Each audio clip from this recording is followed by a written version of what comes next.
આ આપણે ધાણા વાવ્યા છે. આ ધાણા આપણે ઘરના વાડું પડું છે એમાં વાવ્યા છે. અને આ તમે જોવો અત્યારે ફાલે ફૂલે બહુ સારા છે, મસ્તીના હાઈ ક્લાસ ફાલ લાગી ગયો. તમે જોવો એકદમ આ બતાવો એકવાર, જોવો આ એકદમ ધોરા છે, ફૂલ એકદમ બહુ સારા ફૂલ નીકળ્યા છે અને ધાણા બહુ સારા છે. અને આ ધાણા આપણે અત્યારે 5-6 પણ પી ગયા છે.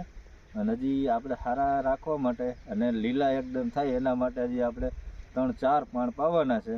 અને આ ધાણા રહ્યા ને એ અત્યારે તમે જોવો તો અમારી કમર સુધી આવી ગયા છે. હવે આપણે આને બહુ વધવા દેવાના નથી, એટલે હમણાં થોડુંક પાણમાં મોડું કરવાનું છે, એટલે પછી પાછું. અને અત્યારે આ ધાણા રહ્યા ને એ એકદમ સફેદ ફૂલ બૂલ આવી ગયા છે બહુ, ને સફેદ થઈ ગયા છે હાઈ ક્લાસ. એટલે હવે આમાં ફાલ બેસી જશે, એટલે આપણે થોડાક દિવસ પાણી પાવાનું લેટ રાખવાનું છે. અને આ તમે જોઈ લો હાઈ ક્લાસ ફાલ લાગી ગયો છે અત્યારે. અને ધાણા એકદમ લીલા રહે એના માટે આપણે પાકે ત્યાં સુધી પાવાના.